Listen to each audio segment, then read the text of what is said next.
morning, everyone.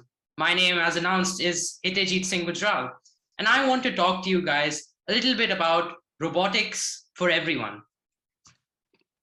So, from a very early age, children are able to grasp the idea of connecting with new concepts. These concepts are best learned through play, and in its most rudimentary form, these are with toys. As learning goes from one stage to the next, these toys evolve and gradually start building within itself ideas from science and the world around us. Ideas such as action-reaction, inertia, force, and even gravity are great examples of some of the key ideas that helped revolutionize the understanding of physics and its evolution in the industrial future. We are now at another such threshold, popularly known as the Fourth Industrial Revolution, and at its core, the ideas of robotics and automation are powering this ambition. But let's take a step back. Why should we as children and even adults care? Isn't it enough that we study our usual science, maths, and languages and learn coding or its applications at a later stage in life, whenever the need arises, of course? Well, it's a simple answer. Technology is the language of the 21st century. We all recognize the importance of understanding technology. In a matter of a few years, automation and robots are expected to be ubiquitous, from being automated drones carrying your favorite shopping to being able to perform complex neurosurgeries remotely. These skills will definitely hold tremendous potential for shaping the future. Now, coming back to the need of educating these people with skills. Now, I sincerely believe that the short answer to addressing this need is the earlier, the better. Now, the earlier, the better doesn't necessarily mean that we turn all our kids into programmers as soon as they start walking, but there needs to be an early effort to teach them practical skills and gradually introduce new ideas, concepts, and complexities. Children are inherently curious, especially to learn. One study conducted by UC Berkeley found out that children learn concepts much faster than adults. Without the pressure of deadlines and the steep learning curve needed in a short amount of time in adulthood, children can naturally grasp the ideas of complex coding and robotics in the same way that they learn other real-world skills, such as talking and walking. Allow me to explain this with my own story. As someone from a privileged upper middle class background, I was your typical 8-year-old playing with Legos, getting to learn different sports, and spending time cycling with my friends. Like everyone born in the age of the iPhone, I was constantly around a screen, and screen time meant that either a computer, TV, or even a phone was always close by. Now, this situation sounds pretty similar to nowadays, but nowadays we have our phones and technology around us which keep us glued to the screens. For me, back in the old days, it was slightly different. Screen time meant spending time on a computer, learning coding or basic programming when I was in primary school. My excitement to learn was enhanced when I saw a few lines of code making characters change their behavior and appearances, or balls jumping around from one screen to the other. But how did my journey start in robotics specifically? Well, it's pretty simple. One fine day in the 3rd grade, our school presented us primary school students with the opportunity to be part of a new robotics club. At the time, robotics or the ideas around them were very rarely seen in a school setting, since these ideas were still under development and in high places such as colleges and universities. So these topics were unknown, but my curiosity motivated me to join it. And to my surprise, this club was a great source of new ideas for me, including learning about creative engineering and rudimentary robotics. I was truly fascinated about how simple actions of pressing a button was having the effect of moving a mechanical arm up and down and up and down, and understanding how this motion was achieved was even more interesting. As I was growing up, my family moved around a lot. I kept joining new schools and meeting new people. My interest for robotics never died. And in fact, as part of my shifting around the world, I got to meet a lot of inspirational people who were making waves in robotics. But there was one slight hiccup. All these great people were much older than I was. Some of them were in their 30s, 40s, and pursuing college degrees. Many of my own peers in my new school would give me a blank look if I mentioned anything remotely related to coding and technology. For most of my cohort at the time, technology and robotics were just websites such as YouTube and nothing more. It was apparent to me that even though many of my friends weren't aware about coding and robotics at the time, they would love playing a game even if it was made by their friend on a coding platform. I wanted to share whatever little I knew and share the enjoyment and experience with my friends so that they get inspired to take up these things on their own. This reason alone was compelling enough that the school allowed me, a primary school student, the opportunity to start the very first middle school robotics club. It was a very good learning opportunity and a great and fun experience. And this learning made me feel that I wasn't done just yet. My initial success allowed me to expand. My focus shifted towards reaching those less fortunate than us, and those who might not even have access to the resources to learn these concepts like I or my peers did. This inspired me to start Robocoder Ninjas, an initiative aimed at bringing coding and robotics to everyone. Now, since the activity of robotics was a combination of basic mechanics and electronics, it had a relatively low entry barrier. This meant I could take Robocoder Ninjas to a really wide audience. The wide audience could be too big, of course, because I was just one person, but I was still determined on having a large impact. I came in contact with several NGOs in Turkey that were helping displaced or underprivileged children learn new ideas and open new avenues for them. I was really excited to take up this opportunity as I shared my knowledge with children of my age.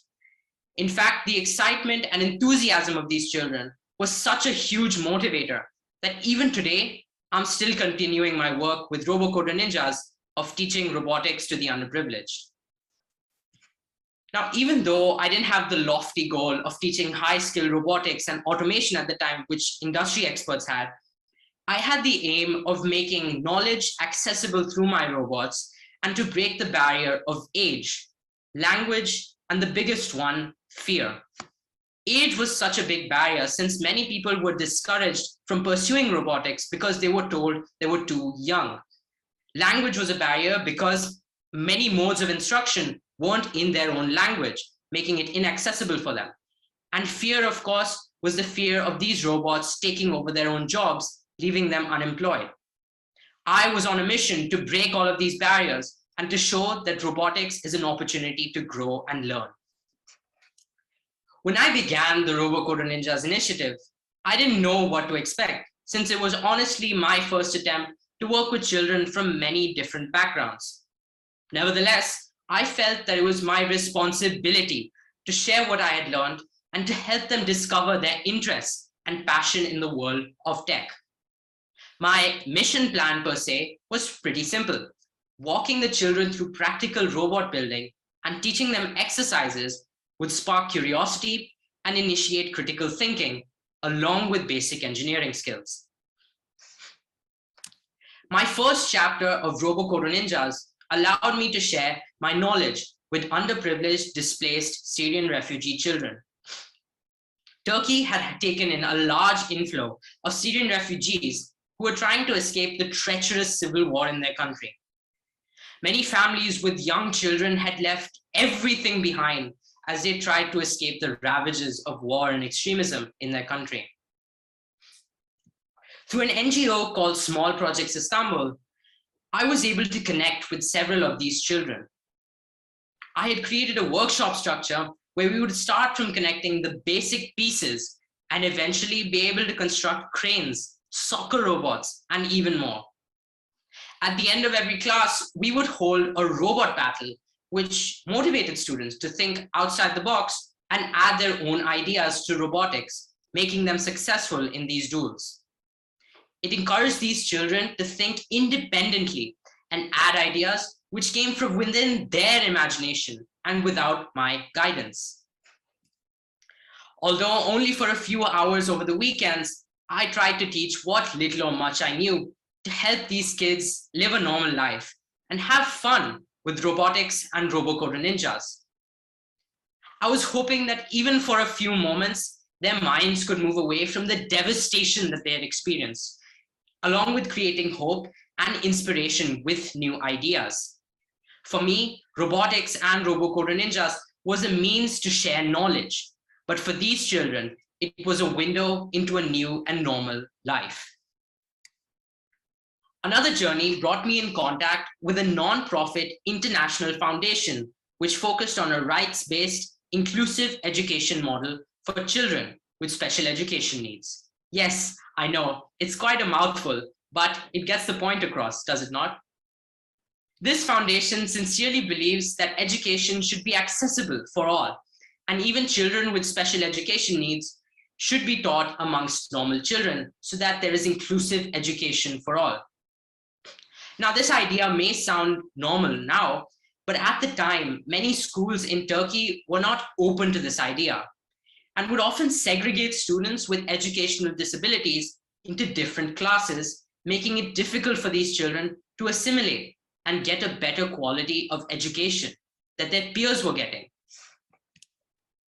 As I explained the idea of Robocoder Ninjas, the directors of this foundation felt that imparting a workshop, in fact, a series of workshops to a motley group of normal and special education needs children could open the minds of parents and teachers alike. Now, I wholeheartedly supported this idea, and I got busy creating and delivering these workshops.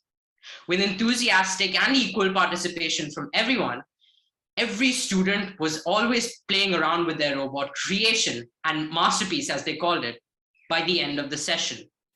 Those few little extra minutes in the end always had them asking questions about how to make things efficient, how to connect ideas, how to conceptualize and create their own robots.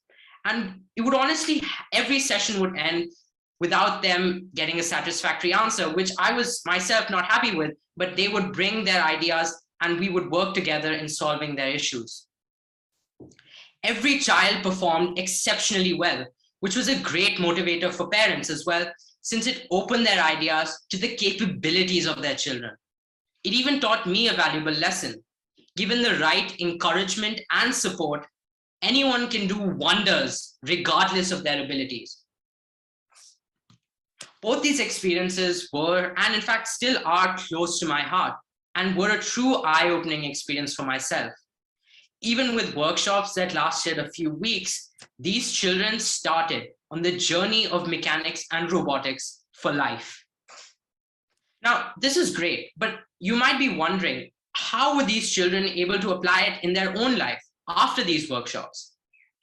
Well, I'm glad to say that the children who were engaged in these workshops took gradually more confident steps to start tinkering around the house with basic appliances and tried to apply the knowledge to repair and build new tools for themselves. They were even inspired to take a stand for learning robotics in their own schools as well, and managed to impart whatever they had learned from these workshops to members of their own community, which was an incredible example of the power and widespread effect of peer-to-peer learning. I particularly remember one student, Nadir, that's him right there. He was an extremely bright child who joined these workshops from day one. While he was in Syria, he was a chess prodigy, but unfortunately, after being displaced, he had been deprived of even normal opportunities for learning. I was honestly overjoyed to see his enthusiasm to understand robotics and to use it as an outlet to train his mind. Not only was he able to learn quickly, he would often help other students who were struggling as well. His exuberance encouraged numerous children from his neighborhood to come and attend these robotics workshops and to learn these life-changing skills as well. Out of his new passion for robotics, he had even managed to convince a bunch of pre-teen kids about the prospects and advantages of robotics. It was truly amazing to see these kids expressing high advantages and interest in robotics and the opportunity of learning something new, merely after a little bit of exposure. In fact, I had at least 10 students come up to me after these workshops saying that they wanted to pursue these skills as a career just because of the way they got their start. The number of kids attending these workshops and people who started to tinker around with tech and robots just kept increasing exponentially. And in a matter of a few days, not only would the kids bring in other kids of their age, but they would also bring in their parents and other curious onlookers and encourage them to come join in along with them for the fun. Word of mouth spread, and it created a viral effect on the students' inquisitiveness and overall engagement as they kept learning. These initial sparks of robotics, of the robotics workshops here and there, ignited the confidence in the community of children to believe that they could learn more complex ideas despite the hardship of their circumstances. And I am truly proud to have been a part of it. Today, as I stand before you, I believe with a passion that if India is to take its rightful place in the fourth industrial revolution, we have to start early, even though we may start small. Imparting the skills needed for coding, mechanical engineering, and even critical thinking from an early age will help in building an ecosystem of learners, tinkerers, and inquirers. But these skills will only come into effect if they are taught gradually and consistently. Building skills in technology layer upon layer through consistency will make inquisitiveness strong and take our generation to the next level of knowledge. Each one of us has a huge potential to be an agent of change. A new terminology which I learned in COVID times is the R value. Essentially, an R value of 1+ means that each infected individual infects at least another person. Now imagine if we remix this R value for spreading knowledge, say we call it the K value. The viral effect of this K value would propel our community into a new dimension. Now, if we look around, we are faced with the harsh reality of inequality. Not far from here, my house, in fact, there are children begging on red lights, having no idea of their potential and capabilities to learn. If today we take the pledge that we take whatever little we know, regardless of if it's high tech or low tech, and impart this knowledge to at least one person more, think of the tsunami of knowledge that we end up creating. If there's one message that I want you to take away from my talk today, it's this. The smallest spark creates a forest fire. And if we can kindle this flame, we can end up creating a huge asset of potential and opportunities for everyone. Each one of us has this spark, and we can definitely create this wave of inspiration. But all we've got to do is take the very first step. Thank you very much.